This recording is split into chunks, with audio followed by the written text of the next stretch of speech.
Et bonjour à tous, bienvenue sur la chaîne de l'Examen Crypto. Nous sommes le dimanche 14 avril 2024, 9h30 à l'heure à laquelle je fais cette vidéo. On va faire un point bien sûr sur la situation du Bitcoin, on va faire un point sur la macroéconomie, on va regarder aussi bien sûr l'eau-dollar index et des cryptos qui reprennent de la force, des cryptos qui pourraient être très intéressantes à surveiller. Et on va regarder aussi bien sûr le commentaire du jour. Bref, si ce contenu vous plaît, installez-vous confortablement et on démarre. On démarre cette vidéo. Alors, comment avoir raté ce qui s'est passé sur ces 2 ou 3 derniers jours? Vous le voyez, on a un Bitcoin qui a chuté et qui a chuté très très fort, moins 14% en l'espace de 2 jours quand même, mine de rien. Moins 14% en 2 jours. Alors oui, c'est vrai qu'on a actuellement une situation géopolitique assez dégradée, avec aussi le conflit en Proche-Orient, l'attaque en Israël. Bon, c'est quand même un conflit, enfin c'est quand même une macroéconomie vraiment dégradée. Il y a ça, plus il y a aussi les événements que la SEC attaque actuellement Uniswap. Enfin bon, il y a pas mal de choses aujourd'hui qui font que c'est pas top. En Europe, il y a aussi les histoires avec la Russie. Enfin bref, il y a beaucoup de conflits un peu à droite à gauche qui malheureusement entraînent du FUD. Il y a aussi, oui j'avais oublié d'en parler, mais il y a aussi le fait que l'USDT est apparemment aussi bloqué par la réglementation européenne. Enfin du moins c'est pas encore acté officiellement, mais ça pourrait être acté avec la réglementation MiCA qui voudrait dire que l'USDT est bloqué en Europe, on ne peut plus l'utiliser. Ça on aura la réponse le 30 juin. Mais bon, voilà, ça fait quand même beaucoup de choses qui font que actuellement on n'est pas dans une très très belle macroéconomie. Maintenant, du côté de notre Bitcoin, on voit quand même que là, on a fait quelque chose qui est hyper intéressant. Avant d'en parler, je rappelle bien sûr que tout ce que je vais dire dans cette vidéo n'est en aucun cas un conseil financier. Donc là, du côté du Bitcoin, qu'est-ce qu'on voit? On voit qu'ici, on avait formé ici une boîte de latéralisation, donc un range, cette grosse boîte violette qui est là. Et donc, ce range, on voit qu'ici, on n'a pas réussi à le péter par le haut. On est venu chercher le haut du range, qui est une zone de résistance. Malheureusement, qu'est-ce qui s'est passé? Eh bien, on s'est tout simplement en réalité fait rejeter par le haut du range. Et ça, vous le savez, quand on n'arrive pas à casser un range par le haut, le but est d'aller chercher par la suite le bas du range. Donc là, toutes ces histoires de macroéconomie se sont traduites du côté du Bitcoin par tout simplement du trading sur range avec un rejet en haut du range pour aller chercher le bas du range. Je rappelle que le bas du range étant une zone de support majeur, donc nous ici le support il est à 61 403, on le voit parfaitement ici, eh bien on est venu chercher ce bas du range. Pour l'instant on a trouvé rebond dessus, et donc ça c'est plutôt en réalité pas trop mal, hein, parce que ok on a eu une grosse chute, mais on n'a pas cassé le range. Et c'est ça qu'on aurait surtout pas voulu voir, parce que la cassure du range par le bas, malheureusement, aurait pu entraîner un mouvement encore plus important baissier. Et là, pour l'instant, c'est pas le cas. Donc c'est ça qui est intéressant. C'est qu'en fait, on est juste purement et simplement dans du trading sur range. Quand on est en bas, on place un long pour aller chercher le haut. Quand on est en haut, on place un short pour aller chercher le bas. Et ainsi de suite, parce que c'est quand même un range à combien si on va chercher? Voilà, c'est un range à 13,94%. Donc c'est toujours ça de prix dans la poche, hein, clairement, on va pas se mentir. Tous les traders se range avec ça, ils se régalent parce que regardez ça, on a déjà eu 2 ou 3 itérations en réalité depuis, hein, regardez, depuis la rentrée en range, on a eu une première itération longue ici, on a eu une itération short, une nouvelle itération longue et une nouvelle itération short. Donc ça fait quand même 2 et 2. Donc c'est plutôt intéressant pour les traders qui aiment bien trader les ranges actuellement. C'est vrai que là c'est plutôt du caviar en réalité cette configuration. Mais nous, ce qui nous intéresse, c'est que là, on n'a pas breaké des niveaux clés extrêmement gravissimes. Ok, on a breaké des gros niveaux clés, on a breaké les 69 005 malheureusement, on a breaké aussi la zone que je vous avais dit qu'il ne fallait pas qu'on break, sinon on aurait un crash plus important, donc les 66 956, malheureusement ici on le voit, ça a été breaké. On a breaké ici le bas du triangle de compression qui a annoncé justement le mouvement volatile. Breaké, ça a chuté. On a breaké aussi par la même occasion les 65 535 et tous les autres niveaux de support, dont les 64 464 $. Mais on n'a pas breaké les autres niveaux de support, regardez ça. On avait un support à 63 264, on a un support à 62 231 et les fameux 64 61 403. Donc là, ces 3 derniers niveaux de support, par contre, ont réussi à retenir le cours. Donc là, c'est intéressant. On voit que oui, en effet, par contre, on a perdu les 64 464. Donc là, directement, on est en train de former le pullback. Vous le savez, quand on casse un niveau clé, on revient quasiment systématiquement le retester. Donc là, des niveaux clés, on en a breaké 1, 2 et 3. On a breaké 3 niveaux clés, donc c'est 3 niveaux à revenir retester. Donc là, ce serait pas déconnant, de voir une petite poussée haussière pour revenir rechercher ces niveaux clés qu'on a breakés. Pourquoi pas revenir rechercher les 66 956 et voir si le pullback se valide ou pas. Donc là, d'ailleurs, ça me fait directement penser justement au commentaire du jour. Alors, le commentaire du jour, c'est Adario. Bonjour, j'aurais voulu savoir à quel moment le pullback est validé, lorsque ça touche tous les points clés et qu'il y a clôture H4 ou 1 day, ou lorsque ça touche tous les points clés, tout simplement merci. Alors, je vais répondre à cette question très intéressante pour toutes les personnes qui aiment bien faire du trading sur pullback. Donc là, on a un exemple parfait sous les yeux. On a un Bitcoin qui a cassé des niveaux clés. Donc là, comme je viens de vous le dire, effectivement, il y a une grande chance d'avoir un pullback. C'est ce qui se passe quand même la quasi-totalité des fois. Donc là, comme je l'avais dit tout à l'heure, on a breaké les 66 956. Donc ça, c'est un niveau clé qu'il faudra s'attendre à revenir retester dans les prochains jours, prochaines semaines. Qu'est-ce que le pullback? Le pullback, en fait, c'est le retour sur ce niveau clé. Et bien sûr, il faut bien garder en tête l'échelle de temps. Nous, en échelle de temps, elle est écrite ici. C'est de la vue 1 jour, donc 1 day. Donc là, pour que ce pullback se valide, il faudrait que on fasse une remontée, revenir rechercher le niveau clé qui avait été breaké, et que malheureusement, en vue 1 jour, vu que là actuellement on est en vue jour, on repasse au-dessus, et là dans ce cas-là, ça permet que le pullback invalide la configuration baissière et nous ramène vers des situations un peu plus bullish. Donc il faut bien garder en tête l'échelle de temps. Si on était en vue 4 heures, il aurait fallu que le pullback revienne en vue 4 heures. Là, on est en vue jour. Donc en vue jour, il faut revenir retester les 3 niveaux clés donnés. Donc c'est-à-dire, je vais les redonner. Donc premièrement, les 65 535, puis les 66 956 et voire même pourquoi pas les 69 005, mais ça j'y crois pas du tout une seule seconde. Moi je pense qu'effectivement si on a pullback, ce serait parfait de revenir tester les 66 956 et de faire une clôture jour qui clôture au-dessus de ce niveau clé. Sinon malheureusement ce sera un pullback pour mieux cracher. Si on fait ça, on revient retoucher les niveaux clés. Là, ce sera pour mieux cracher si on n'arrive pas à repasser au-dessus. Donc, attention à cette configuration. Donc là, pour l'instant, effectivement, on est bel et bien dans cette phase de pullback. On voit que malheureusement, dans notre malheur, on a cassé ici le dernier point bas. C'est-à-dire qu'on avait une zone à ne surtout pas perdre aux 65 423 $. Malheureusement, on l'a perdu. Donc là, vous le voyez, du côté du Bitcoin, on a formé ici un point bas plus bas que les précédents. Donc, on a juste breaké ce point bas qui est ici. Heureusement, on n'a pas breaké les suivants parce que sinon, ça aurait pu être un peu plus dangereux. On a un autre point bas qui est ici à 63 853. Lui, il est intact. Et on a un autre point bas ici à 61 869. Lui, il n'a pas été breaké et tant mieux. Donc là, ce qui est bien, c'est qu'avec cette mèche qui est là, on est venu chasser toutes les liquidités justement en dessous de ces points bas. Même celui-ci d'ailleurs. Hein. On avait aussi ce creux qui était là à 61 125, on est venu chasser justement toutes ces liquidités.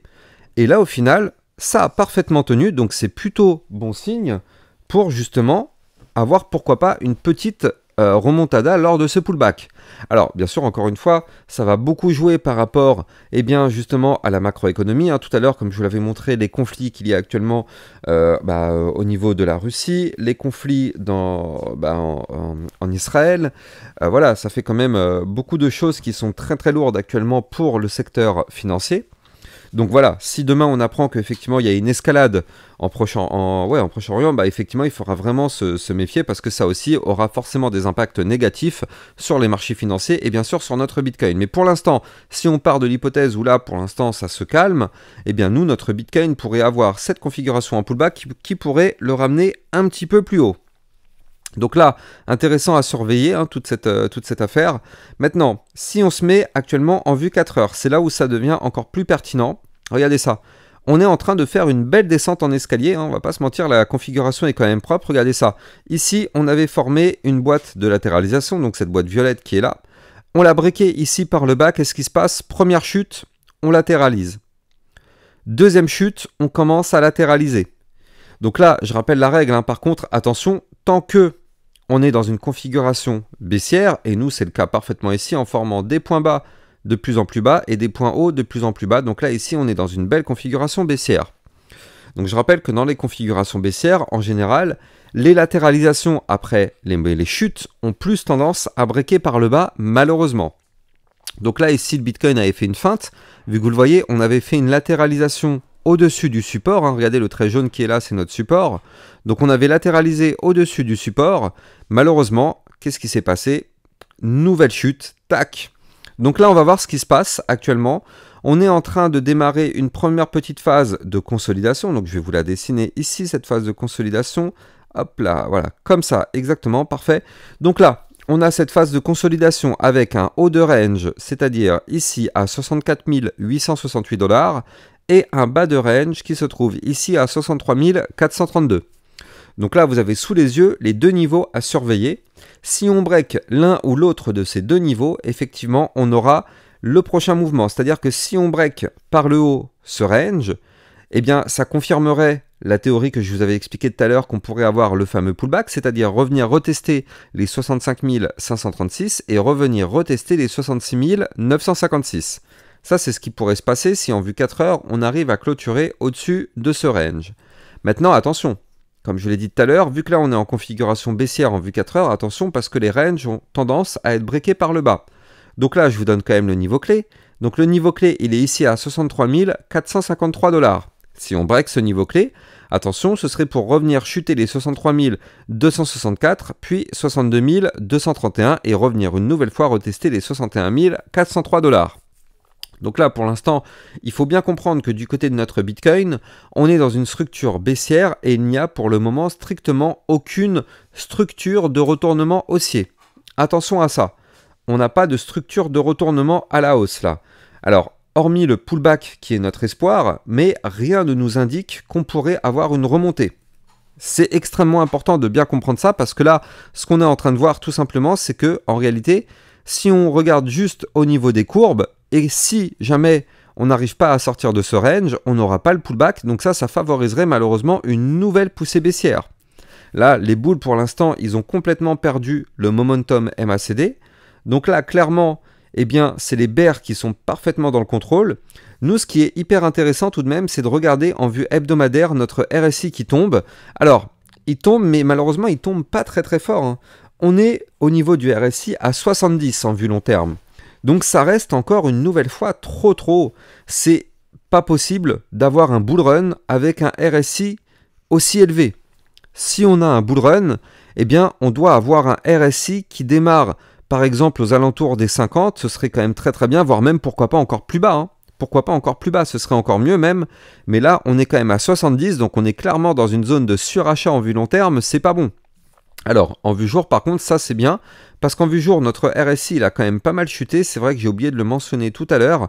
Regardez ça, en vue jour, on est revenu quand même à 43. Donc là, c'est intéressant. Mais par contre, la vue long terme, le RSI reste toujours hyper élevé. Donc c'est là où c'est moyennement joli. Mais bref, en tout cas, nous, du côté de notre vue court terme, là pour l'instant, qu'est-ce qui pourrait se passer ce week-end?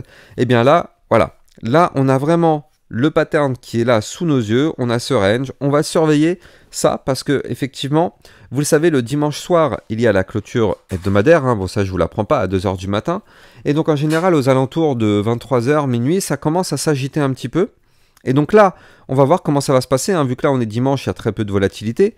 Et donc, si jamais ce soir on arrive à ressortir de ce range par le haut, ça pourrait être très intéressant de voir où est-ce que va être faite la clôture hebdomadaire, parce que si jamais on arrive à refaire ce pullback, et pourquoi pas réintégrer ici l'ancien range qui avait été fait, et donc là, réintégrer le niveau clé des 68 560 $, ce serait par contre une excellente nouvelle. Ça voudrait dire qu'on aurait ravalé quasiment toute la baisse pour pourquoi pas se relancer. Bon, c'est pas forcément le scénario aujourd'hui qui est mis en avant, hein, mais c'est quand même le scénario bullish qui pourrait avoir lieu. C'est toujours bien d'avoir en tête le scénario bear et le scénario bullish. Donc là, on a les deux scénarios, c'est-à-dire que là, si on break le range, je vous avais donné le niveau clé de tout à l'heure, boum, scénario bear, on va chercher des points plus bas. Par contre, scénario bull, on a le pullback, on revient retester des niveaux clés et on va voir où est-ce qu'on clôture. Mais en tout cas, si on arrive à clôturer, ce serait parfait la journée déjà dans un premier temps au-dessus des 66 956. Disons que ça voudrait dire que la chute serait potentiellement terminée, sauf si malheureusement, nouvelle attaque en Proche-Orient ou bien mauvaise nouvelle du côté de la Russie, bref. Mais en tout cas, pour l'instant, temporairement, ça voudrait dire que la chute serait terminée. Allez, on jette un petit coup d'œil quand même du côté du dollar index parce que c'est aussi extrêmement important ce qui se passe. Vous le savez, quand le Bitcoin chute, le dollar monte. Quand le Bitcoin crash, le dollar... quand le Bitcoin monte, le dollar crash. Donc là, bien sûr, on a un Bitcoin qui chute parce qu'on a un dollar qui pump. Maintenant, il faudrait absolument du côté du dollar avoir une rechute et de clôturer la semaine sous la résistance des 105,26. Parce que sinon, malheureusement, n'oublions pas que là, on est dans une grosse figure chartiste de retournement long terme. Donc du coup, attention à ce qu'on n'ait pas un dollar qui explose dans les prochaines semaines et qui pourrait entraîner malheureusement un Bitcoin vers des points beaucoup plus bas. Donc là, c'est notre résistance actuellement du côté du dollar index, donc le DXY. Là, il faut surtout pas breaker en vue hebdomadaire les 105,26. Donc là, on va pas se mentir, on est quand même bien parti pour breaker. Hein. On est quand même bien au-dessus actuellement vu qu'on est à 106,03. 106,013. Mais bon, déjà et d'une, la semaine n'est pas terminée. Et de deux, comme je vous l'ai dit tout à l'heure, à chaque fois qu'on break un niveau clé, donc si jamais on clôture la semaine au-dessus, on aura le pullback, c'est-à-dire qu'on reviendra retester ce niveau clé. Et donc là, ça nous laissera un espoir. Si jamais le pullback repasse en dessous, bah, ça voudrait dire qu'au final, c'était une fausse cassure, et tant mieux, pour revenir rechercher des points plus bas. Donc voilà, à surveiller parce que le dollar, quand même, malheureusement, c'est lui qui nous met aussi en grand danger. Bref, on va parler maintenant de crypto extrêmement intéressantes à surveiller, mais avant ça, je rappelle que sur mon Twitter officiel, c'est là-dessus où je vous diffuse toutes mes informations, toutes mes news, toutes mes alertes, bref, tout est sur mon Twitter officiel. Vous allez trouver le lien en description de cette vidéo, et je rappelle que les likes et les commentaires sont fortement appréciés, c'est grâce à ça bien sûr que ma chaîne YouTube continue d'être mieux mise en avant. Alors, au niveau des crypto-monnaies à surveiller, je vous en avais déjà parlé hier, mais on a la crypto True TRU qui est très intéressante, et pourquoi ? Eh bien en fait, c'est une crypto qui a quand même pas mal chuté. Et donc là en fait en réalité on est revenu retester en vue jour eh bien, une zone qui avait servi de consolidation ici. Toute cette zone là, regardez ça. Voilà, parfait, c'était un range en réalité. Et en fait on est venu retester cet ancien range. Donc là du côté du trou, eh bien ici on est revenu retester les 0,088035. Et pour l'instant on voit qu'on a trouvé rebond dessus. Ça c'est parfait. Ça n'a pas breaké, on a rebondi parfaitement dessus, donc c'est vrai que c'est un pullback juste magnifique. Regardez ça, cassure ici du range par le haut, on est en vue jour, on est revenu retester après de longues journées le niveau clé. Tant que ça tient, tant mieux. Alors attention, la journée ne fait que commencer, donc on ne sait pas si on va clôturer dedans ou pas, mais en tout cas pour l'instant on a le rebond, donc ça c'est plutôt propre. Et donc là, ce qui peut être pas mal, c'est qu'en fait, on a une résistance qui est juste au-dessus de la tête, qui se trouve à 0,121262. Et donc là, ce qui est bien, c'est que si jamais on clôture la journée au-dessus des 0,104635, ça nous formerait une bougie de ravalement haussière. Et donc ça, ce serait pour dire qu'effectivement, on pourrait pourquoi pas continuer d'avoir une montée pour aller chercher pourquoi pas la résistance suivante des 0,121262, ce qui pourrait nous former un pump d'environ une quinzaine de pourcents. Donc très intéressant à surveiller cette crypto. Bien sûr, vous le savez, tout dépend du Bitcoin. On l'a trop vu ces derniers temps. À la seconde où le Bitcoin crash, tout le marché crash avec lui. Donc toujours garder un œil du côté du Bitcoin. L'Arbitrum, alors celle-là, je vous en ai parlé. D'ailleurs, j'ai repris 2 positions sur cette crypto-monnaie-là. On va pas se mentir, voilà, je dévoile le truc. J'ai pris 2 positions parce que pour moi, on est revenu retester des niveaux clés magnifiques. Regardez ça, en vue long terme, donc en vue hebdomadaire, on est dans un gros canal descendant, et ascendant. Et en fait, ici, on le voit, on est venu chercher le bas du canal avec le niveau 0,786 Fibonacci qui se trouve ici à 1,10. Et donc là, on voit que pour l'instant, ça tient. Donc moi, on va pas se mentir, j'ai pris une première position ici à 1,15 et j'en ai pris une autre dans la chute hier à 0,93. Donc franchement, c'est pour moi des très belles positions. C'est pas un conseil financier, hein, j'explique juste comment moi je vois les choses. C'est une très belle position parce qu'en réalité, quand on regarde bien, On a retracé l'intégralité du mouvement haussier qui avait eu lieu depuis ici, depuis cette phase-là, donc c'est-à-dire depuis le mois d'octobre 2023. On a retracé quasi l'intégralité du mouvement. Donc c'est vrai que c'est une belle zone pour, pourquoi pas, retenter l'aventure si on croit au projet. Après, c'est à vous de faire vos propres recherches, de bien comprendre à quoi sert l'Arbitrum et pourquoi ça pourrait être quelque chose d'intéressant. Et si vous en jugez effectivement le fait que ce soit une crypto intéressante, bah pourquoi pas. En tout cas, là, c'est vrai que on est actuellement sur le bas du canal ascendant. Pour l'instant, ça tient.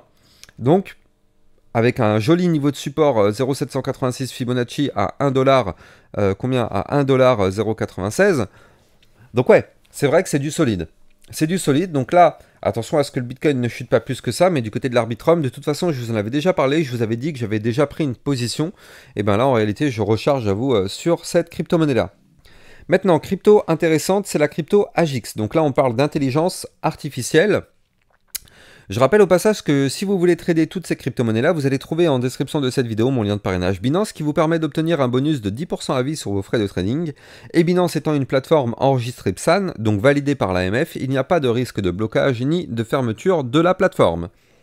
Donc là, du côté de l'AGIX, qu'est-ce qu'on voit? On voit qu'on est en train de se reprendre, et donc ça fait plaisir, et que là on est à deux doigts de repasser au-dessus d'une grosse résistance. Alors attention, je suis en vue jour, la résistance se trouve à 0,86555, donc si jamais on arrive à repasser et clôturer la journée au-dessus de cette résistance, ça pourrait être très intéressant, parce que ça voudrait dire que la GIX pourrait reformer une petite phase haussière pour aller chercher, pourquoi pas, une première zone de résistance à 0,95520, voire même ici, pourquoi pas, les 1,03845. Donc là, du côté de la GIX, c'est vrai que c'est plutôt propre techniquement. En plus de ça, regardez ça, on avait formé ici une grosse phase de consolidation, donc un range, qui a été briqué par le bas, hein, bien sûr.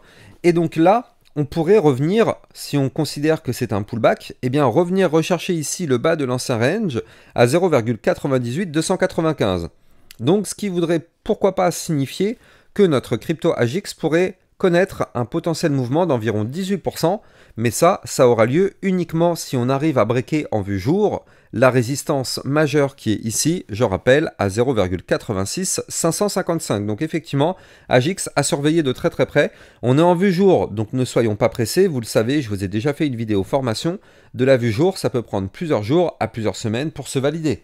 Il y a beaucoup de personnes qui vont croire que ça va se passer là dans les prochaines secondes, alors qu'en réalité, on est en vue jour.